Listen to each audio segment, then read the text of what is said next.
Hello and welcome to the Success Gyan podcast, everyone. Today, I want to talk to you about a critical element of business and personal relationships, which is networking. Now, think about this.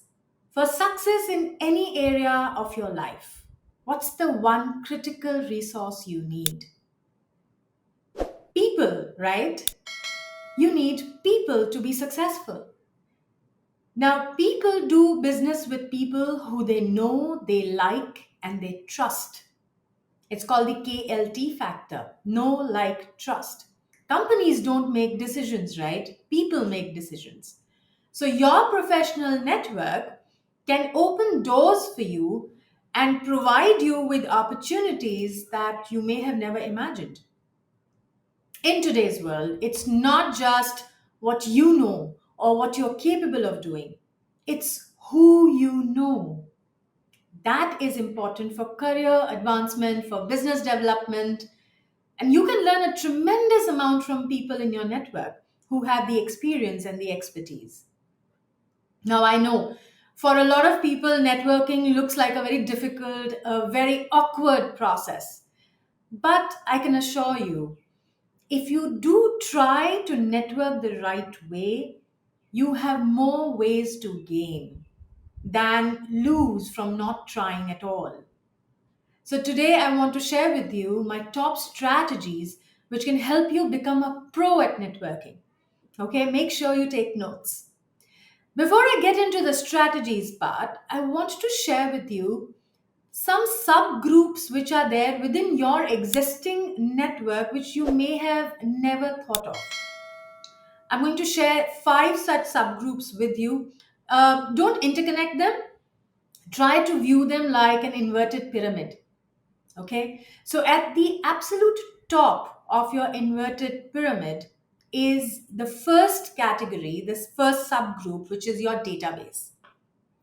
Everyone in your contact that you've ever communicated with or interfaced with, through email, through phones, through speaking engagements, your business card inventory, Twitter, whatever it might be. This is the largest group of people that you know. This is your entire database.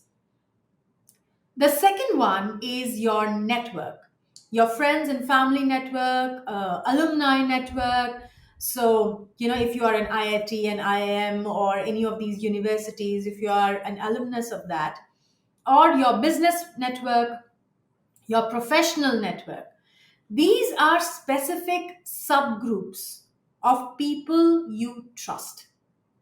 Okay. Typically, this kind of a subgroup is around 200 people, 200 contacts. And how do you know if someone is in your network? If you make a phone call and they don't pick up, do they immediately return your call? If they get back to you, they are in your network. That's how you check. Okay. The third subgroup is your inner circle. Ideally, about 50 people who rotate annually. These are the kind of people who can give you very candid feedback about your career. So, every 2 years, go and check with people in your inner circle who can give you some honest thoughts about you, your profession, your career, and these are the kind of people who won't offend you. That's how you know they are in your inner circle. The fourth is a personal board of advisors. Everyone has them. Maybe five or six people who are particularly close to you. These are your go to network for advice. And they not only talk about your career, etc., but they know you very closely and intimately. These are your personal board of advisors. And the fifth one is, your friends and family. This is the most obvious group, right? These are the people who like you because they either have to or they just do.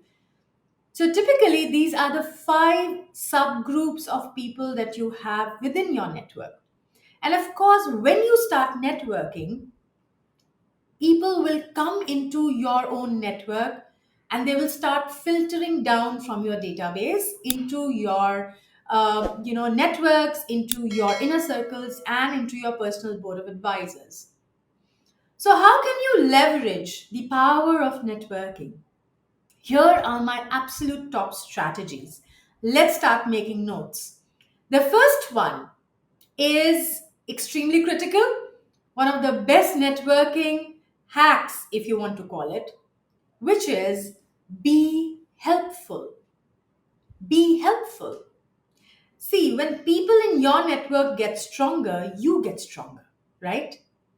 So when you help people in your network get stronger, they get into a better position so that they can help you in the future.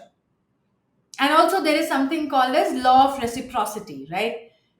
People are more motivated to return a favor.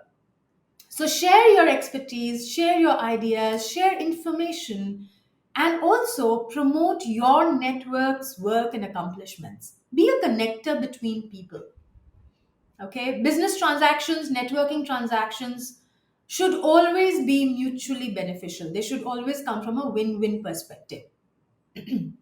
So if you can connect two people, one person is buying a product or service because they know it will benefit them in some way. The other person is selling a product or service because they can profit from it or it serves people. When you can connect these two people who you know in your network, who will benefit from knowing each other, you are initiating the network building process. And that puts you in a very powerful position as a networker.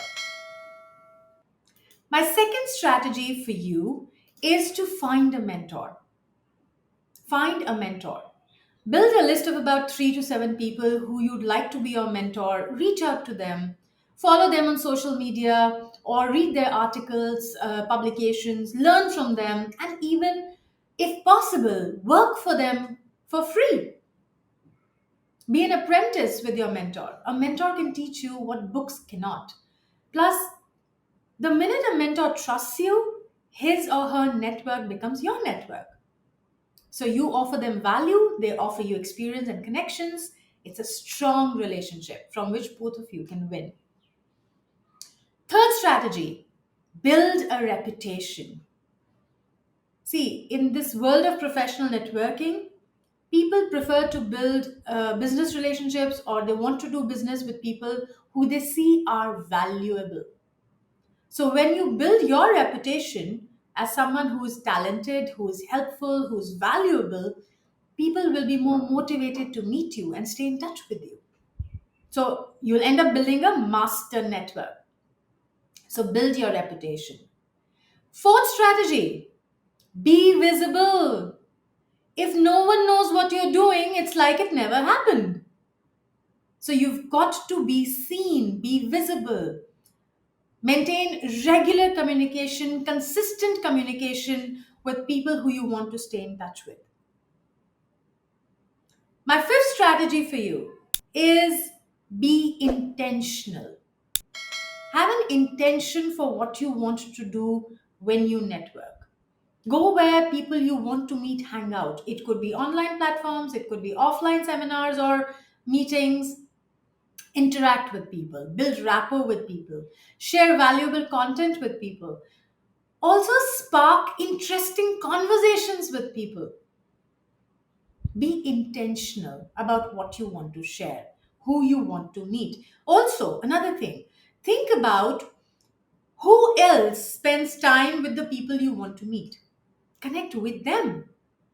That's how you'll create a web or a net, right? Next one, my sixth strategy for you is stop focusing on what you want. Stop focusing on whether can you get a sale, can you get a customer, can you get a job. Stop focusing on what you want. Smart networking is based on mutual benefits. I help you, you help me back. And of course, since you are the one who wants to connect, then you are the one who must start this win-win relationship by adding value to the other person's life. So concentrate on others' needs. And you can safely assume almost everyone else's focus is what's in it for me, right? What's in it for me? And not vice versa. No one is thinking, what's in it for you? What's in it for them? Everyone is thinking about themselves. So when you adopt a what's in it for them mentality, you're actually going to stand out of the crowd. Seventh strategy, think long term. Connections open doors, right? But do you know what closes deals? It's relationships.